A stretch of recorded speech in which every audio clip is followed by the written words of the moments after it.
thieves use an angle grinder to cut an opening in the reinforced steel doors. With military precision, the 6 dedicated criminals strip the cash and carry bare, load the loot into 2 stolen cars, and make off at speed, all before the alarm has even gone off. When the alarm is raised, the police are quick to act. Chiltern Air Support are swiftly in action, their thermal image camera showing heat as white light. They soon pick out the 2 cars speeding through Oxfordshire. The gang are using 2 of the fastest cars on the market, a Mitsubishi Evolution and a Subaru Impreza. This is the start of an extraordinary pursuit, even by police camera action standards. 4 police forces, 3 helicopters, and dozens of traffic cars will all be tested to their limit in the next 2 hours. The fleeing criminals take to the M40, hoping to outrun the helicopter on their tails.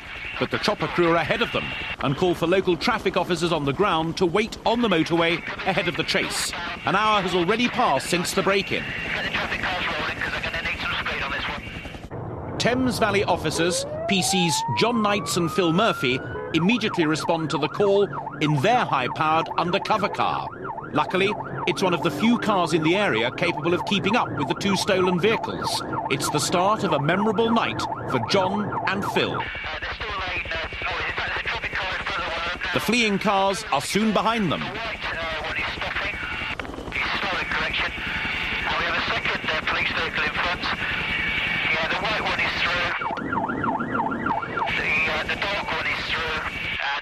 Members of an elite group of police drivers trained to deal with high-speed pursuits, John and Phil soon leave their slower colleagues behind and are driving at speeds of up to 150 miles an hour, as shown on the right of the screen.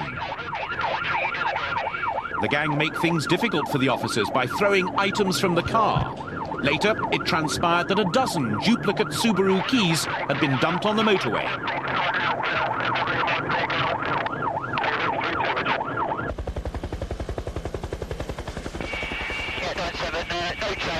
When the missiles failed to deter their pursuers, the getaway drivers cut up a white van and force it into the path of John and Phil. Failing to lose John and Phil on the motorway, the 2 cars veer off into the countryside, hoping that the police will not be able to maintain their high speeds off the motorway. Both cars kill their headlights in a futile bid to confuse the helicopter.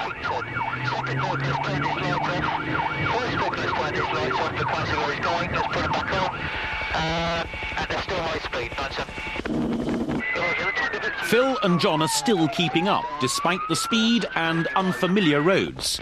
They've lost sight of the burglars, but the helicopter's commentary keeps them on the right track. Entering the town of Southern in Warwickshire, 90 miles from the Basingstoke warehouse, the thieves pose problems for the helicopter. As the Mitsubishi pulls into a garage forecourt, the Subaru screeches off. The helicopter stays with the Mitsubishi. Thinking they've outrun the police, the trio pull up to a pump and, with balaclavas still on, make a pit stop for petrol. Incredibly, the gang attempt to go straight and send one of their men to the cashier's window to pay. But the net is closing in. The helicopter guides in tireless John and Phil. As the duo enter the forecourt, one passenger dives into the car. But proving there's no honour among thieves, the Mitsubishi speeds off, leaving the accomplice at the till to make his escape on foot. The camera operator in the helicopter follows the crook as he sprints across the fields. The pilot continues to track the getaway car, as do the dogged John and Phil. The cameraman makes a final note of where the crook goes to ground before the chopper rejoins the chase. A second police helicopter, East Midlands Air Support, has been scrambled and is making its way across the country to join the police effort. Within minutes, they have the Mitsubishi in their sights, and the original Chiltern chopper hands over the pursuit to go back to the garage and root out their man, the abandoned criminal left at the till. Yes, 7. Do you want to take this one? Yeah, roger. We're with him, man. OK, breaking off. All yours. Good luck. Thank you. As Chiltern arrive at the petrol station, a dog picks up a scent in one of the fields. Officers on the ground follow. The helicopter's cameraman searches for suspicious heat sources in the neighbouring fields. But the dog comes up trumps and has found something in a stream shrouded by dense overgrowth. It is the stranded villain. One down, two more to go. Back on the pursuit of the Mitsubishi, police have set up a stinger, a bed of nails designed to puncture the fleeing car's tyres. But the driver is wise to the device and goes off-road. He doesn't know it yet, but his back tyre has just been punctured. John and Phil, who've been driving for 25 minutes at high speeds, are still determined to bring their target to book.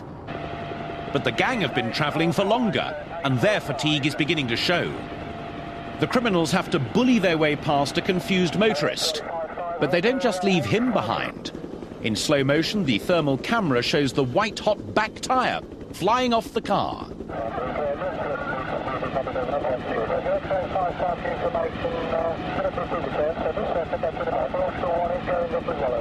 The car's now driving on metal rims at 100 miles an hour, leaving a shower of sparks in its wake. Stripped of rubber, the steel wheels gouge marks in the road, leaving a terrific guide track for John and Phil.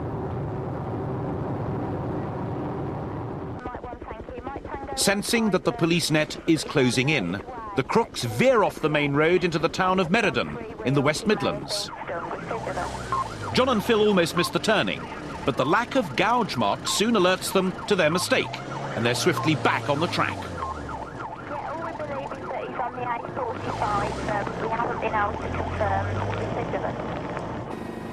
The villains have crossed another county border, their fourth, and a third police chopper's been scrambled. The West Midlands helicopter guides in more ground units.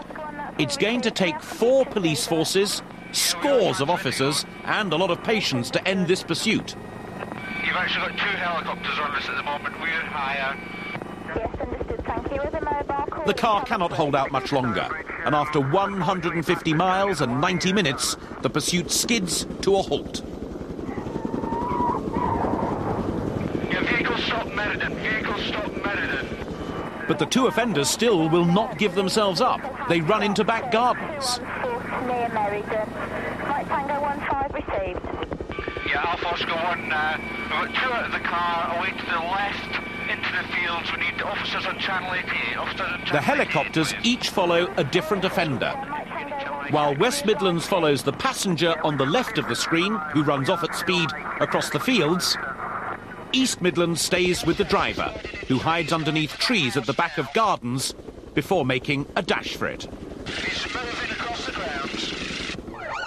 The little town is being flooded with police, and John and Phil are soon at the scene. Having come this far, the pair are keen to make an arrest.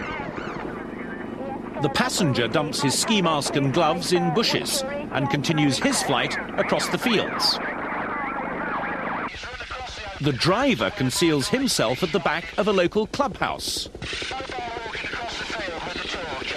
But the all-seeing helicopter has him in its sights and directs Phil, on the right of the screen, to the hiding place. Turn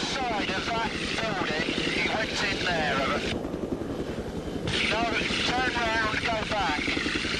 Right on the corner of the building he went in. Meanwhile, the passenger has found his way into a large country estate and squeezes himself under a builder's porter cabin. Turn right now. Okay, you've got, just if you stop there... But West Midlands police are just seconds behind. In front of you, one on its own. Underneath there, that's where he's hiding. Yeah, that's the correct place. He's underneath there. And they soon dig him out. Yeah, we've got one in custody that we were following. Back at the clubhouse, Phil is closing in on his man when the crook makes a dash for freedom. But the helicopter picks up the criminal behind the fence and follows him into a wooded area. Phil's perseverance pays off as he makes the final arrest.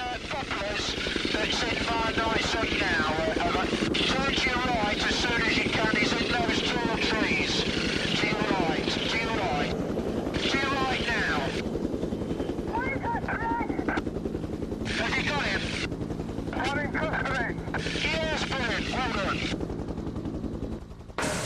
The pursuit lasted 2 hours, covered 150 miles and involved 4 police forces. The 3 men received a total of 11 years in jail. But despite the mammoth police effort, 1 car got away and was used in an armed robbery later that same day. Coming up in part